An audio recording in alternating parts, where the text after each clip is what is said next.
No programa Pesquisa em Pauta de hoje, estaremos falando sobre a tese do nosso aluno Paulo Davi Batagrin, que é a gênese da engenharia elétrica. Essa tese foi desenvolvida no Laboratório de Controle e Sistemas Inteligentes da Faculdade de Engenharia Elétrica da Unicamp. Paulo, como surgiu a ideia dessa tese, a gênese da engenharia elétrica? Gilmar, nós notamos ao longo dos anos de experiência de engenharia com nossos colegas engenheiros elétricos que há uma lacuna quanto a conhecimento sobre aquelas pessoas que construíram a história da engenharia elétrica. E também há uma lacuna na literatura, na bibliografia que é usada no curso de engenharia elétrica. E as informações estão muito espalhadas e então, vimos essa oportunidade de fazer uma pesquisa, um trabalho para preencher essa lacuna. Paulo, quando começa o seu início dessa história? Quando você começa a contar essa história? Nós tínhamos como referência a informação mais antiga de Tales de Mileto, na Grécia, fazendo experimentos com a magnetita, né, uma pedra magnética da natureza.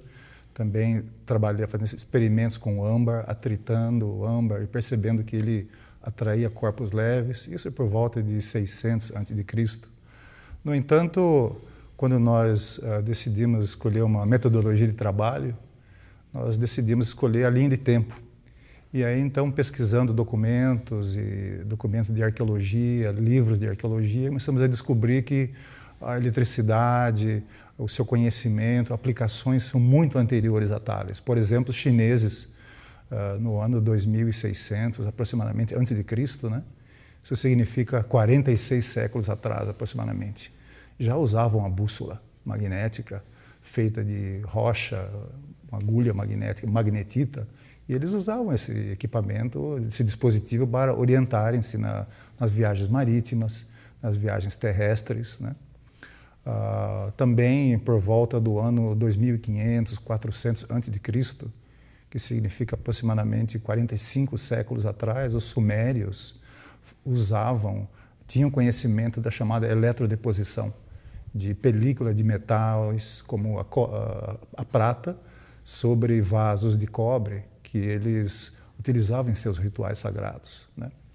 Também, por volta de 300 antes de Jesus Cristo, né, portanto, 2.300 anos atrás, aproximadamente, os Pártias, que eram descendentes dos sumérios, construíram uma bateria elétrica, né, produziam uma tensão elétrica nos seus terminais, conhecida como bateria de Bagdá, que foi uma grande descoberta do Dr. Koenig, um arqueólogo alemão, diretor do Museu de Arqueologia de Bagdá, que descobriu esses objetos ali nos arredores da cidade, analisou e realmente chegou a essa data e também sobre algumas aplicações que os Pártias faziam disso. Então, realmente, todos esses eventos nessa escala de tempo, né, de milênios antes de Cristo, há registros históricos que mostram que a eletricidade era conhecida, bem como algumas aplicações como essa que nós falamos, né? E voltando quer dizer, isso você falou agora da antiguidade. E depois, quando recomeça essa história? Quando ela recomeça a ser contada?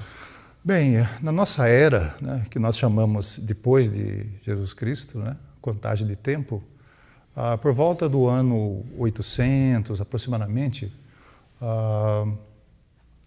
nós temos notícias de que os árabes fizeram contatos com os chineses nos séculos anteriores, né, através da chamada Rota da Seda, né, e ali nesses contatos os árabes trouxeram a bússola magnética dos chineses. Também nós temos algumas informações dessa mesma época que os exércitos de Alexandre o Grande, quando nas suas incursões pelo Oriente Médio, ele chegou até a Índia e ali depois, então, o pessoal fez contato com os chineses e ali também eles conheceram a bússola e levaram para a Grécia. Mas por volta do ano 1000, os árabes usavam bastante a bússola nas suas navegações no mar Mediterrâneo, aquela região do Oriente Médio. e foram eles que levaram a bússola para a Europa. Há informações em registros arqueológicos que os mouros, quando estiveram ali na Península Ibérica, a bússola magnética inventada pelos chineses já era conhecida. Agora, a primeira informação de um europeu realmente trabalhando, estudando e desenvolvendo a bússola conhecida foi na França, Pierre Maricourt, um cientista militar, navegador. Ele fez vários experimentos com a bússola chinesa, né? E descobriu, por exemplo, o que nós chamamos hoje de polos magnéticos, norte e sul, né? Ele estudou esses polos, viu que esses polos eles tinham nomes diferentes se atraíam, nomes iguais se repeliam. Ele percebeu que quando esses polos eram partidos ao meio, o material magnetita quebrado em dois, não era possível isolar os polos, mas dois novos ímãs apareciam. Então ele aperfeiçoou a bússola, colocou-a suspensa num pivô, e a partir daí então, a Europa, os navegadores começaram a utilizar essa bússola aperfeiçoada por Pierre Maricourt. No período que se segue, que é a Idade Média, a gente nota um branco, assim, uma ausência de informação em geral, né? Parece que as informações acumuladas, o desenvolvimento sobre a eletricidade e as suas aplicações ficaram guardadas em algum lugar, né? E não há registros, os livros, não há referência arqueológica nenhuma sobre o uso da eletricidade na Idade Média. E aí ela ressurge pós-Idade Média com quem? Quais pesquisadores? Quem faz renascer os estudos de engenharia elétrica na nossa sociedade? No final do século XV, 1480, 90, por aí, os grandes navegadores, né, como Américo Vespúcio, que veio aqui à América, descobriu a América, ele já usava a bússola, né? Cristóvão Colombo, das suas navegações. Há registros no diário de bordo de Cristóvão Colombo que os marinheiros perceberam que as descargas atmosféricas, os raios, né, os relâmpagos que nós conhecemos, eles interferiam no comportamento da bússola magnética. E eles registraram isso. Outro registro interessante que Cristóvão Colombo fez no seu diário de bordo, nessas viagens pela África, né, pelo Mediterrâneo, é que ele notou que o norte geográfico existente nos mapas da época havia um desvio em relação ao norte magnético indicado pela bússola. Foi aí então que eles perceberam um desvio entre o norte geográfico e o norte magnético e passaram a incluir isso em suas viagens, fazendo correções de rota. A partir daí, há o movimento do Renascimento, né? Em vários países, em vários momentos diferentes. E Gilbert, na Inglaterra, então, estuda, desenvolve magnetismo. Ele refaz as experiências de Pierre Maricourt da França há 500 anos atrás e confirma todas elas, né? Realmente, na Alemanha, von Guericke desenvolve experimentos de eletrostática, constrói o gerador eletrostático. Na Inglaterra, Stephen Gray trabalhou com algo que ele chamava de fluido elétrico na época, né? O deslocamento de fluido elétrico num condutor, né? Que veio a ser chamado de corrente elétrica mais tarde por Ampère. Na Dinamarca, Ørsted trabalha com o deslocamento dessas cargas elétricas de um condutor e percebe que ao redor desse condutor, colocando uma bússola, ela era afetada por esse deslocamento de cargas elétricas, correntes elétricas. Na França, Coulomb faz experimentos com eletrostática, cargas paradas, fixas, né? E descobre que cargas de nomes diferentes se atraem, cargas de nomes iguais se repelem, e calcula a força de atração e repulsão dessas cargas. E nos Estados Unidos da América do Norte, nós conhecemos lá o Benjamin Franklin, que fez experiências, observou raios, relâmpagos e trabalhando com eletrostática e campos elétricos intensos, descobriu o para-raio, que é a proteção, né?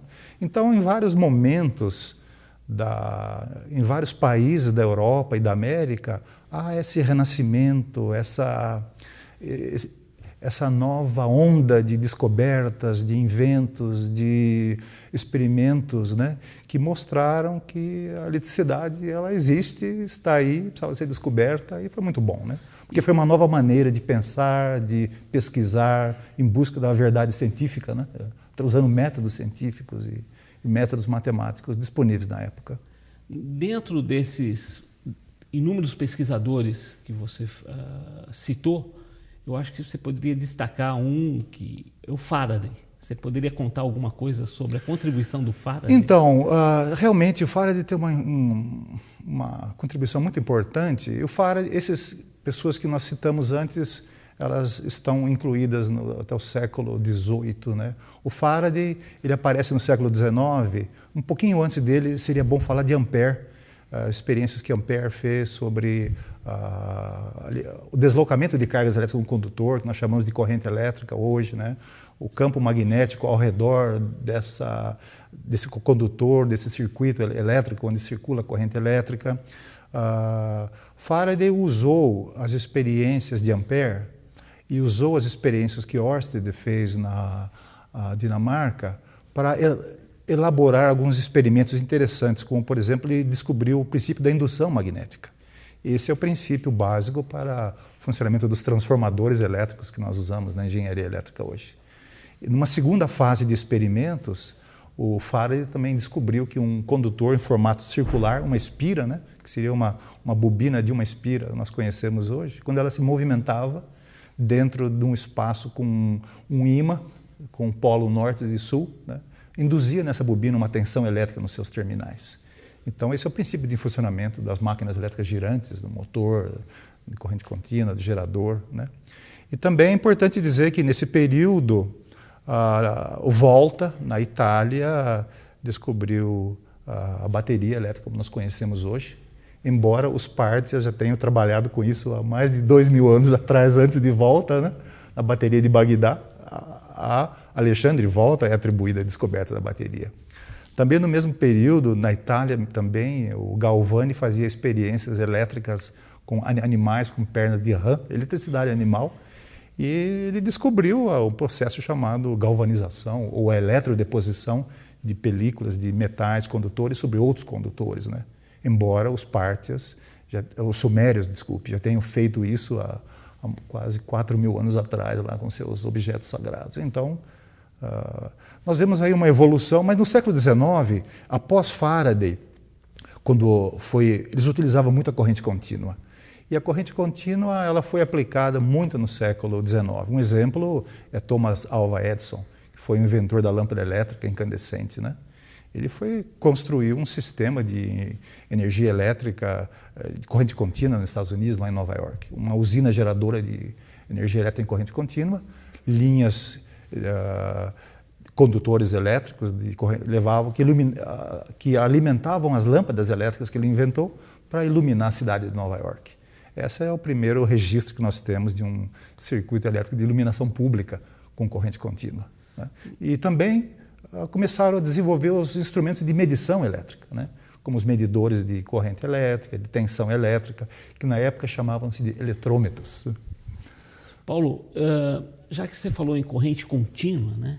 Quer dizer, nos dias de hoje nós usamos corrente alternada. Como foi a introdução, e isso é muito curioso, é muito pitoresco, né? A relutância do Thomas Edison em aceitar a corrente alternada. Então aí tem uma historinha com o Westinghouse e com o Tesla que você poderia contar aí. Nós conhecemos hoje que o pai da corrente alternada é o Tesla.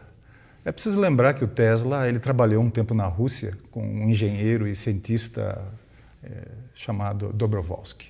O Dobrovolsky desenvolvia máquinas elétricas polifásicas que deram origem às máquinas de corrente alternada.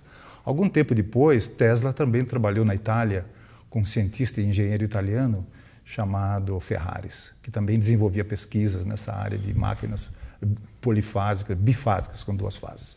Quando o Tesla foi para os Estados Unidos trabalhar com o Thomas Edison, lá nas suas fábricas, houve um certo desentendimento entre eles. Não sabemos exatamente o que foi, mas o Tesla saiu da fábrica, da empresa do Thomas Alva Edison, que era toda focada em corrente contínua, e foi trabalhar com George Westinghouse, que era um grande admirador do Tesla e um grande visionário sobre a possibilidade da corrente alternada. E o Westinghouse tem uma fábrica também de grande porte, e ali a Tesla desenvolveu toda uma teoria dos sistemas de corrente alternada que nós conhecemos hoje, ou seja, a geração de corrente elétrica alternada, construção de transformadores que permite elevar essa corrente, essa energia, essa corrente alternada a níveis de tensão altos e transmiti-la a distâncias maiores. Né? Então eles construíram na cidade de Niagara Falls, lá na divisa de Nova York, estado de Nova York com Estados Unidos com o Canadá, aproveitando a água do rio Niágara para fazer essa primeira usina hidroelétrica. Então ela gerou energia elétrica, elevou através dos transformadores e transmitiu para uma cidade próxima chamada Buffalo, que havia várias indústrias, e ali então a energia foi distribuída às indústrias, ao comércio, residência, iluminação pública, numa distância muito maior do que aquela que o circuito de corrente contínua do Edison fazia em Nova York, que era apenas alguns centenas, quem sabe 2 mil metros no máximo. Então, provavelmente, quer dizer, aí está nascendo está contando a gênese da engenharia elétrica. Aí surge a gênese, que é o foco da tua tese de mestrado. Dentro disso, quer dizer, a primeira escola de engenharia elétrica, como hoje nós conhecemos, ela nasce, então, dentro de uma escola de física. Você pode falar um pouco sobre isso? Para introduzir esse assunto, seria bom lembrar também do James Maxwell, né? Que, aliás, é o nome da avenida que passa ao lado da FEC, lá em homenagem a ele, né? Aqui na Unicamp. O Maxwell ele foi muito sábio. Ele analisou, observou esses experimentos, essas experiências, as equações, todo o modelamento matemático que os seus antecessores fizeram e agrupou tudo isso, consolidou tudo isso em equações chamadas equações de Maxwell, que toda a engenharia elétrica usa no mundo todo hoje. E essas equações basicamente têm um formato de equações integrais e também pode ter um outro formato equivalente de equações diferenciais. E elas passaram a ser usadas pelas escolas de física, como você lembrou bem, que deram origem às escolas de engenharia elétrica. Porque os departamentos de física, o primeiro deles, que nos consta os registros, foi na Escola Politécnica de Paris, e depois foi no MIT, nos Estados Unidos, né? E os institutos de física ministravam disciplinas de eletricidade, eletrostática, magnetismo, né?